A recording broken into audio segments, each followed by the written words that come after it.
Alright people, let's talk about win conditions to strive. As in all fighting games, I would assume, the objective is to brutally beat down your opponent into submission and claim the W. This is done through a rigorous game plan, thought out through studying interactions, spacing, deep dives in both characters' frame data, or mashing on buttons until your fingers bleed. And while executing your game plan gets to be fun and enjoyable experience, something that's not thought enough by many intermediate players is the win condition. In a simple way, it's creating a position on the screen where you, the player, are most threatening, or when your opponent will end you. And while this exists in every fighting game, I believe Guilty Gear's win conditions are very overwhelming compared to some others. From the opponent Okizeme, oppressive core pressure, and the weird shadow monster that gets goofier every version, strong win cons tend to feel overwhelming and can swing a match on its head. And forming your game plan around your win condition is important for success, but your win condition may not just be tied to your character, but the position on the screen, which is why I think it's important to consider. Each character in Strive has a win condition tied to them, and for a few characters, they may even have multiple win conditions, like Happy Chaos. And while I can't specifically dive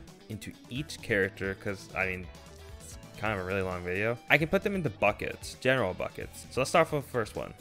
It's something nice and simple, the corner position. Probably the simplest to understand, but obtaining the corner position is a opponent win condition. Once you push your opponent to the corner, there's nowhere to run. Oftentimes your opponent is forced to either block it out the engagement or feel obligated to commit to a gamble to escape the position, which isn't necessarily always the right option. Furthermore, some characters will thrive much more in this position than others. What's interesting is some characters will have different approaches on how they apply corner pressure. While you have something as simple as Soul R slashing you to death, some characters, which is also Soul, and let's say a character like Kai, can play more of a spacing game in order to respond to your opponent's offensive options. The spacing game may look like they're giving your opponent room to breathe and to try to escape, but that's what they are looking for. By putting yourself in a fair distance from your opponent, you're able to cast their jumps, air dashes, and grounded approach. And with perfect spacing, you're able to whiff punch buttons just as they're out of range of you and gain the advantage. Furthermore, a few characters have exceptional ability to lock you down in the corner and either keep you guessing or simply build a risk and deal extra chip damage. Typically, characters that really come to mind in this situation is characters like Zato, Jacko, Ram, and Goluz, and I'm sure there's more. Some shared both traits while ones are focused on one particular goal. Now, for a few characters, they also thrive off what is called like the wall slump scenario in Strive. The wall is unique to Strive and offers a unique property. If you crack the wall, but your opponent is not airborne, they go into like this little slump animation, right? Where they kind of slide against the glass. Characters like Ino and Chip truly thrive in this scenario since they have really opponent mix-ups and can keep their opponents on their toes. Furthermore, once they have 50 bar, they can use it for a hard knockdown if they truly want to, or save it for the finishing blow. It's for you to figure out how to really work the corner position because it is a universal win condition. Just each character kind of uses it differently. Let's go to the next win con, set play. As described by the info glossary, set play is a calculated setup on a hard knockdown, and typically these characters have strong mix-up options to open up their opponent and thrive in this situation. Furthermore, they can set up with something called like a vortex scenario, looping the scenario if the mix-up lands and making it very ambiguous sometimes. These situations aren't done on the fly, but practiced in training mode to perfect. The interesting part about Strive is that the setups can look so different depending on the characters. A character like Anji setup plays off of Shitsu, the little butterfly thingy, which can vary from high-low offense with tap dust or really usually the strike throw offense. It can be quite strong at times, but has moments of interactions between him and his opponent, which can have layers of weaknesses. While characters like Milia and Ino aim for a complete lockdown of their opponents, stopping potential defensive options and forcing them to guess on defense. Some characters' set play is tied to a resource, like a puppet character like Zato or Jacko, and can be extremely oppressive once it begins, while others are contingent on particular condition, like Ram cornering you with sword pressure, or Leo accessing back turn stance at some point. All of these are strong in their own particular way, and different players' strengths will shine depending on the character. It's important to figure out as a player if your character falls in this bucket and how to repeat the scenario once the mix-up lands. Not all characters truly have set play, right? Just because you have Oki doesn't mean necessarily you have a strong set play opportunity. And if your character does have this strong set play opportunity, you need to make sure that when you get the hit, you repeat the scenario and force your opponent to guess again and again and again. Screen control is another very important win condition. Now, this win condition doesn't sound as exciting, but it is just as important as the previously mentioned. Screen control is important to understand for every character, and some thrive more than others. Those characters typically are mid-range or zoner based characters that want space. They want to keep a healthy distance from their opponent when using strong pokes or projectiles to either keep them out or box them in. Take zoners like Axel and Testament to a degree, right? Or, you know, our favorite auto battler known as Happy Chaos. These characters are strong at forcing RPS situations in neutral and forcing their opponent to approach them. And while they back themselves into a corner, the goal is never to reach it. They want to make people fight for the space in front of them and retake it once landing a hit. In turn, once pushing someone into the corner, their goal isn't necessarily to turn into Giovanna and rush them down, but rather to box them into the corner and make it difficult to escape.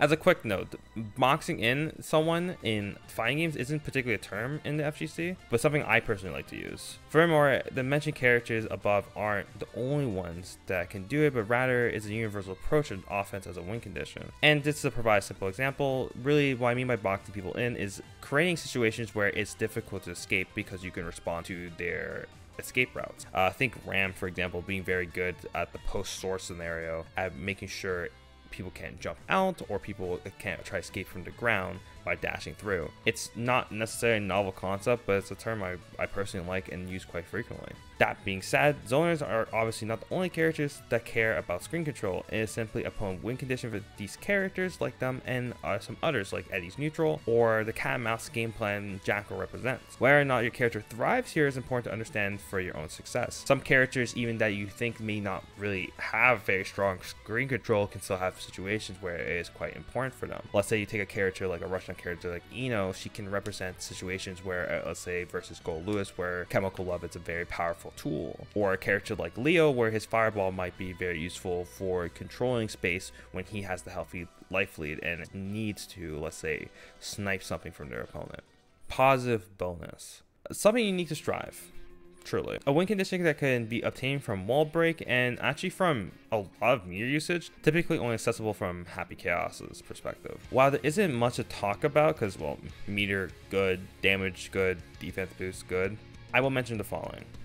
Not all characters value this equally. What character like Soul can do with positive versus a character like Zato or Happy Chaos can do with positive is completely different. Some characters are able to simply extend their pressure, build risk, and occasionally force more 50-50s. While on the other hand, characters with strong tools revolving around mirror usage can lock down their opponent or force more unique win conditions for their character. A character like Happy Chaos having so many win conditions, positive bonuses is simply one of them, which enables and strengthens his other win condition of screen control. Because of positive bonus, a character like Happy Chaos can keep refreshing his gauge and essentially refreshing his resources and able to just do enormous amount of chip damage and keep people away from him for a very extended period of time once they break the wall, which they often do.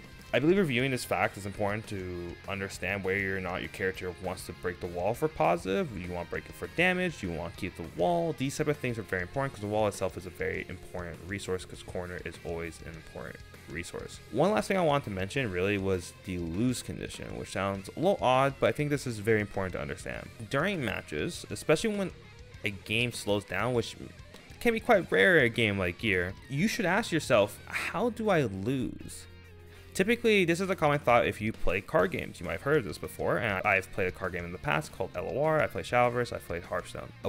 When you have a very clear advantage, you want to avoid, obviously, losing. Oftentimes, this requires me to understand what my opponent's options are and what they have to do in order to win. This is how comebacks happen when you don't consider these options. Players will overextend themselves and disrespect their opponent's options. And in a game like Guilty Gear, where win conditions are so potent and so polarizing, you should be cautious but not scared. This is very important to understand the two. On that note, some players become way too passive when they have the lead, allowing their opponent to walk all over them. It's a difficult task, but you must maintain the balance between the two in order to achieve success. I think it's important to note that a lot of times some players will feel like they get robbed because they walked into their lose condition without really thinking about what their opponent can do, right? If you aren't considering their options and what they can do, you can just lose and be like, nah, I got robbed, right? It's oftentimes very much something that fighting game players repeat too often, and they don't realize that they either threw the game in a sense, or their opponent made a legitimately good comeback. but that's for you to decide. While many of these concepts presented in this video are, well, indirect, they provide a basis to think and consider how you can apply them to your character's game plan. I'm not trying to make a guide on every character and their specific win conditions. I've talked about Anji a couple times before, you can check them out if you want. But given enough experience and critical thinking, you can, to some degree, apply these buckets to majority of characters in the cast. Some of them are just more suited for others for the specific options that they have. This has been Beta Heta. Like, comment, subscribe, and I'll see you next time. Peace.